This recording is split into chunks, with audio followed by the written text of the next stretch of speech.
When you have a massive, massive life decision to make and you say to yourself, this is so big and so overwhelming, you say to yourself, gosh, I wish somebody would just tell me what to do. Well, you can. Or you can figure out what you want to do and check and make sure it's the right decision. How do you do that? By building and nurturing, recruiting and honoring a personal board of directors. I'm not talking about your thirsty Thursday night friends. I'm not talking about your pickleball buddies. I am talking about your personal board of directors, the people in your life who know you, care about you, are not afraid to give it to you straight, and will be there for you when you need them the most. Today, we're jumping in. Not only are we talking about it, we're walking the talk, and we're going to do it. We're going to build your personal board of directors. This is if you're in the corporate world, if you're not in the corporate world, if you're retired, if you're just starting out, wherever you are, this is going to apply to you and it's going to change your life. So take it away, Thrivesters. Let's do this. You are in for a treat today. Today is going to be pretty fantastic. Here's what we're doing. I'm really excited for this. We are going to do a live, somewhat live. I'm going to do it with you. It's a recorded, but live self-coaching session around the idea of, we're going to do a real life exercise around the concept of your personal board of directors. And here's why I'm super excited about this. So your personal board of directors is a concept that I'm pretty passionate about. There's a chapter in the book about personal board of directors. By the way, let me back up. I learned recently that there are a lot of very new listeners. So welcome to the Thrive Hive. I'm your host, Nancy Medoff. I am so excited that you're here. And we talk about everything here at the Thrive Hive podcast about thriving and how you thrive now, in the future, when you're working, when you're retired, when you're raising your kids, when your kids are gone, when you're doing great, when you're doing not so great. So this is all about intentions, boundaries, energy management, wellness, you name it, nothing is off limits. Okay, Thrivesters, nothing. So for those of you who are new here, if you want to hear about something, shoot me a note. I'm on Instagram, Nancy_Medoff. MED as in David, OF as in Frank, F as in Frank. And I'm on LinkedIn, Nancy Medoff, YouTube. You can email me directly, nancymedoff@nancymedoff.com. However you want to get in touch with me. I'd love to hear what you want to hear about. So anyway, let me get back to this concept of the personal board of directors. So there's a whole chapter in the book dedicated to this. It's actually, in the book, it's called Find Your Tribe. That's not exactly politically correct. So it shouldn't be called that necessarily, although we don't really love the word should around here. With should comes shame and blame, and we don't do either of those two things here. Okay. Perhaps I could name it something else, and I will if I ever update the book again. Anyway, the point is there is a chapter about your personal board of directors. So here's why I'm really hopped up on this today. As I've mentioned, I'm very passionate about this. I feel very strongly about it. I train people about this.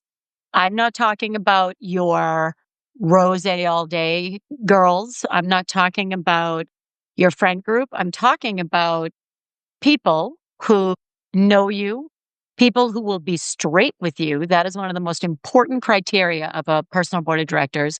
People who care about you and people who will always tell you the truth. Okay. And obviously people whose opinion matters to you.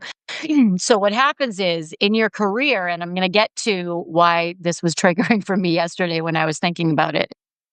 In your career, in the beginning of your career, your personal board of directors, so let's say you're in your 20s or 30s, your personal board of directors, they'll help you make decisions and they'll help you maybe see blind spots and they will help you navigate difficult career decisions. As you get further and further in your career, your personal board of directors becomes more of a sounding board, and it's more around validating the decisions that you've already made. I'm going to give you a couple examples, and then I'm going to bring this back to all of us, every single person listening. I remember years and years ago, I had the opportunity was presented to me. I think I was in my 30s, to move to Hong Kong and to lead 3 different global sales organizations over there and to lead them and bring them all together. I had never been to Hong Kong, I don't think. I might have been there once. I love, love, love Asia. I love Hong Kong.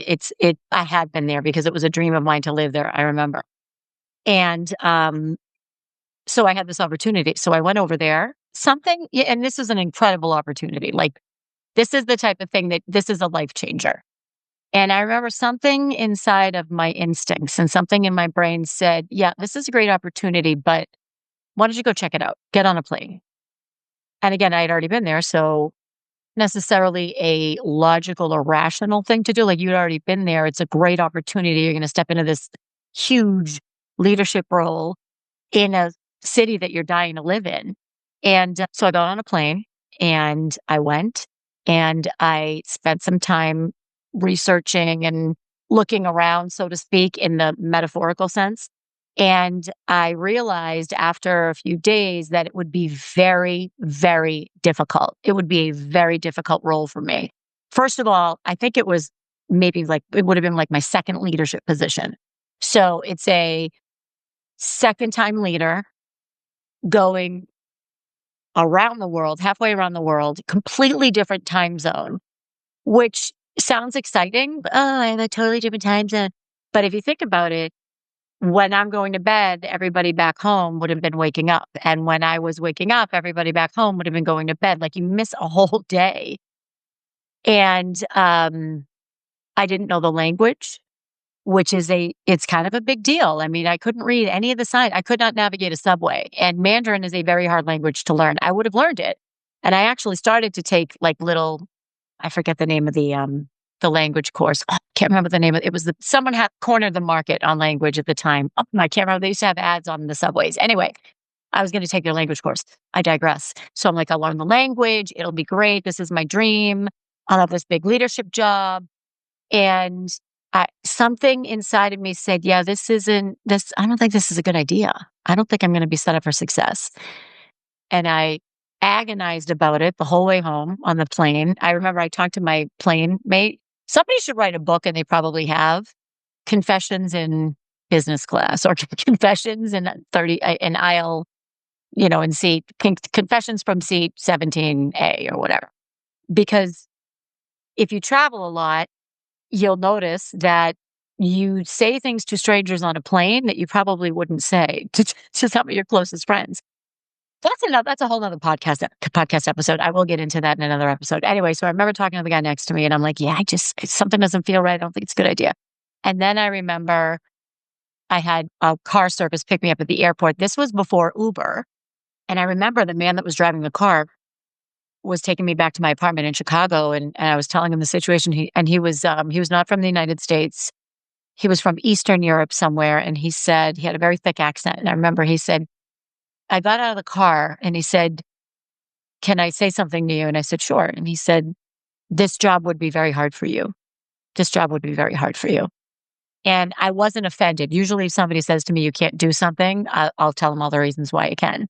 And in this case, I said, "Can I give you a hug?" And I gave him a hug. Anyway, there was this moment. So my point is, I got home and I called my boss, who was one of the best bosses I've ever had. And she was on my personal board of directors. This is someone who knew me well, knew knew what I wanted to do, like she knew me well. And she was not afraid to say to me, "You don't think you should do this, don't do it." And I remember the time I said, there was a few different things going on. I'm going to save that for another podcast episode. I remember she gave it to me very straight in a positive way. Now, your personal board of directors is not always going to, by the way, I did not end up taking the job, and they hired a Chinese national, and she ended up doing a great job. It just wasn't a good idea. So anyway, that was one of those sliding doors moments.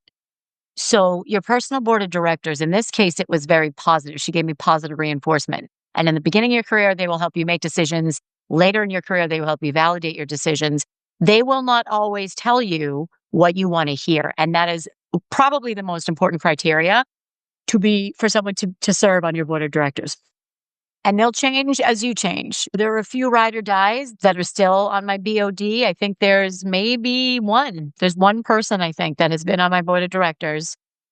I'm going to get choked up. I think I got choked up the last time I talked about this. she's been with me for years and she's awesome. She's the best. So that came out of nowhere. And you know who you are if she listens to this. So, okay, we're going to go through and we're going to create our personal board of directors. Here's where this gets interesting. I was doing some research, and like I said, I wrote about this and I've been teaching this for years. And I do a training exercise where I work with the people participating in my keynotes or my workshops, and we say, okay, let's build your personal board of directors. And I have it down. And then I was thinking about it and I'm like, well, let me see if there's anybody out there talking about anything new about personal board of directors. So I looked it up and everything was about career, career, career. And I'm like, wait a minute.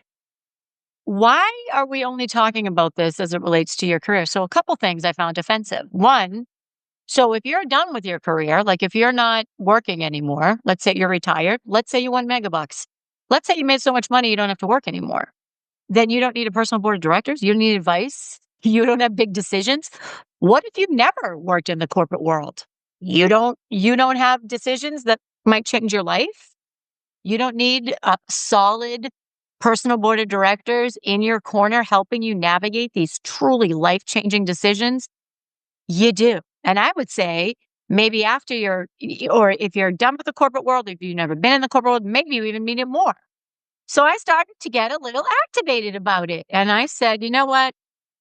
I'm getting mad and we're going to address this on the podcast. So, like big decisions stop when you stop working. That's absurd. That is absurd. That's a little bit of bias there and I don't appreciate it. So, we're going to talk about personal board of directors for everyone. Here's what we're going to do. Let's talk about who they are. This is not your rose all day, as I mentioned. These are people who care about you and they're going to tell you the truth, even when it hurts. Here are some very difficult things I have heard from my board of directors over the years. I'm going to read these because I had to write them down. And they're not painful anymore, but at the time they were.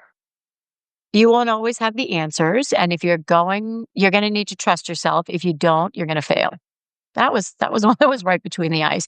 And what I like about that is I now pass this advice on to other people. The point is, it's almost perfectionism. And it's the paralysis of perfection. Like you're not going to have the answers. And if you let that stop you, you're going to stay where you are, which it was great advice. Oof, this one was tough. This was a game changer for me.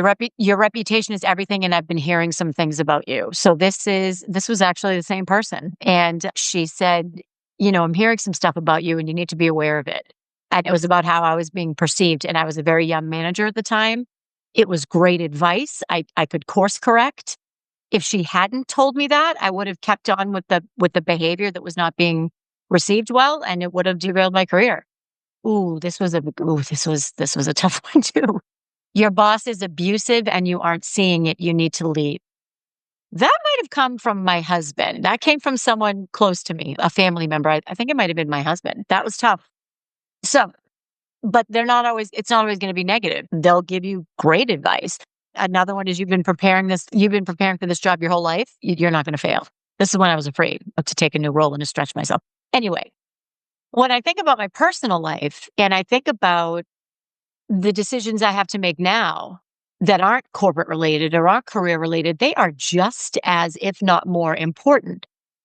This is someone who is in your corner, sees your situation, and will give you good, solid advice, even if you might not want to hear it.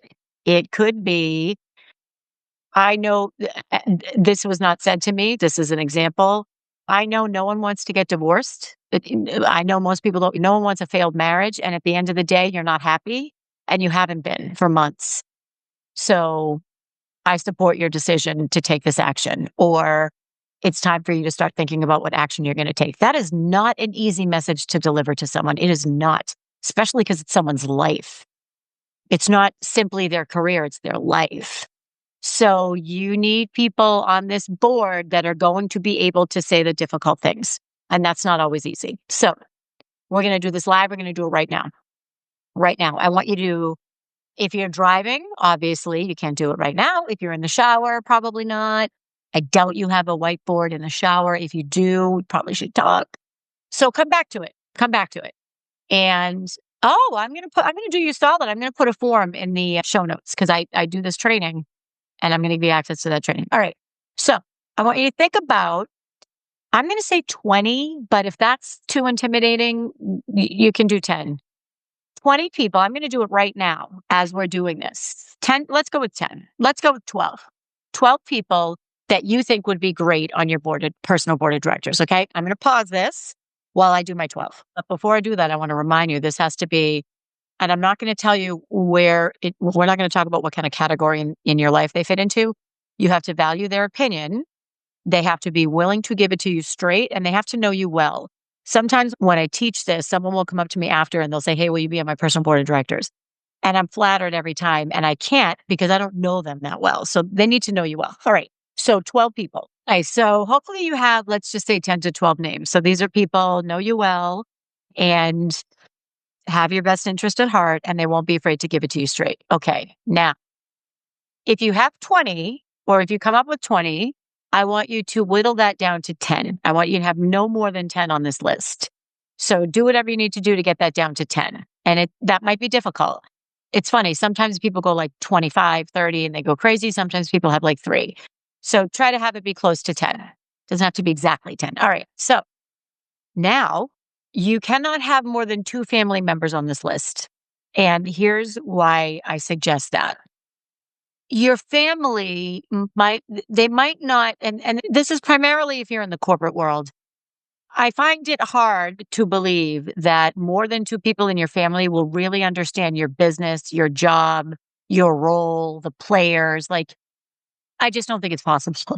And your family, while they might give it to you straight, there is some inherent bias in there. There is. They think you're awesome. So they just can't always be objectives. But I do think you could have at least 1 or 2.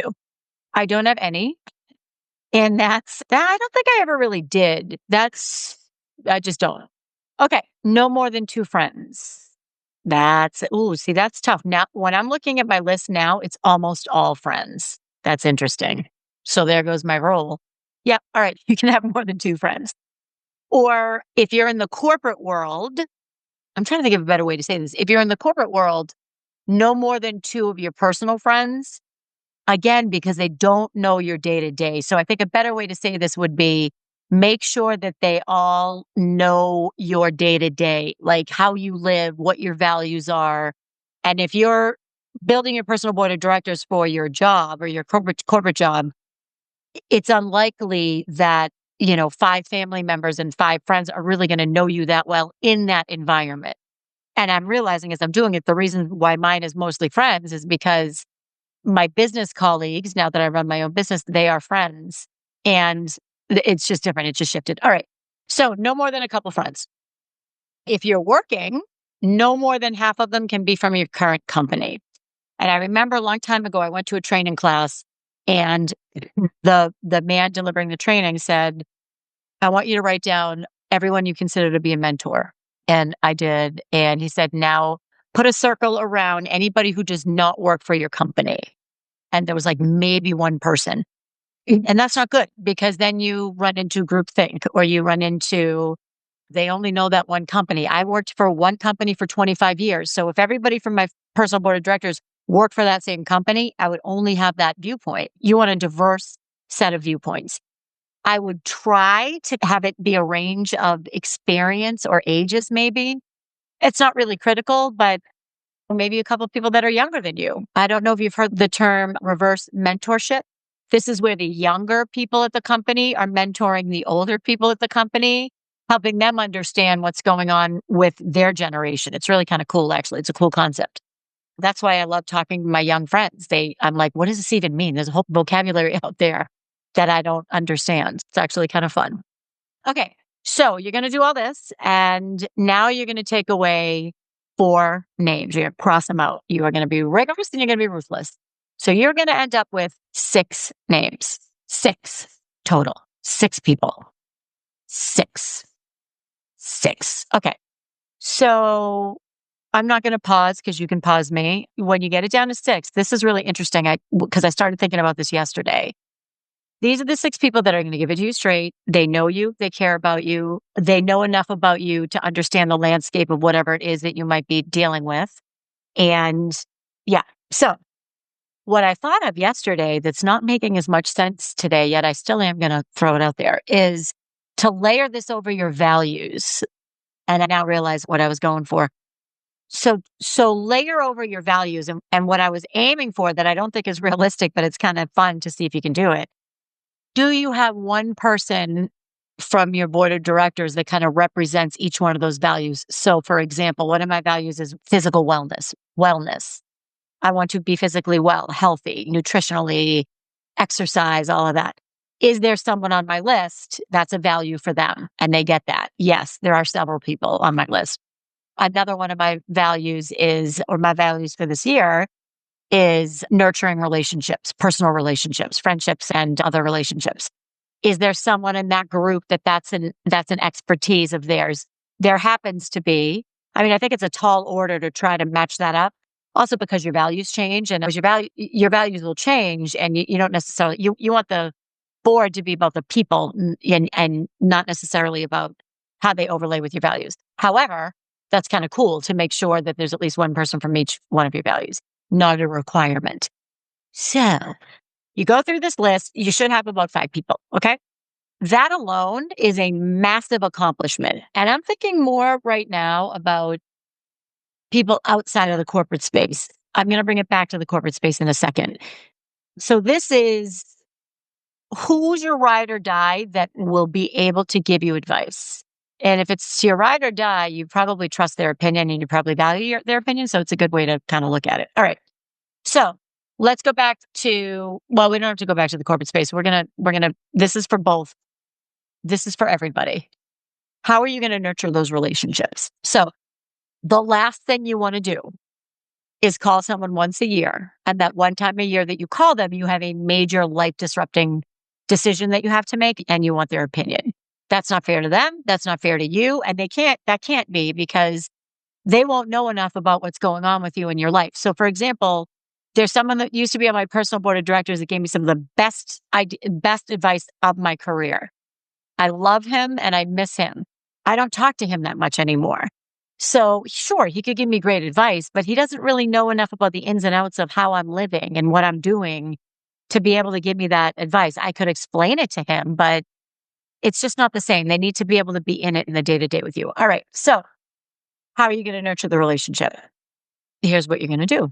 You are going to pick a date, and you are going to make sure that you reach out to every single person on that list, all 6 people.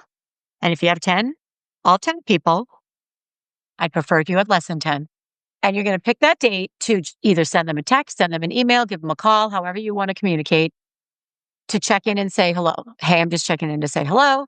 If you know them fairly well, ask them if it'll be on your personal board of directors. This might go something like this. Hey, friend, I really value your opinion and I really value the conversations that we have. And you've given me some really great advice in the past. And I want to let you know, or maybe ask your permission or ask for your consent, however you want to phrase it. Would you be willing to be on my personal board of directors? And here's what that means. And if you're in the corporate space, what you'll say is, that means I want to make sure that we nurture the relationship and that when I have a tough decision I need to make, I can count on you to give me your perspective and to give me your honest feedback and advice. That's it. How flattered would you be if somebody came to you and asked you that? It's pretty flattering, because you're not simply asking them to be a mentor. You're giving them this role on your personal board of directors. You're elevating them. It's kind of cool. So you're going to reach out to them and eventually ask them to be on your personal board of directors. And you could write yourself a commitment that goes something like this. These are the people on my personal board of directors, and you list them out and you say, I'm going to contact them by June 9th, or set a date 1 month from now, because I know you may be listening to this a little later. I will contact each one of them by, and you pick a date, let's say it's a month away, and then I will follow up with them again by X date. And maybe that date is several weeks later, so that you keep yourself accountable. For me, I put it in my calendar. I say, check in with PBOD. That's what I say. And could be a text. It could be, hey, how you doing? Again, so that I'm not coming out of the woodwork with this massive life decision that I need help with. So We talked about why we like the idea of a board of directors. We talked about who can be on it. We talked about who probably isn't a good fit. And together we went through and we created your personal board of directors. If that is not thriving, I do not know what is. I have nothing else.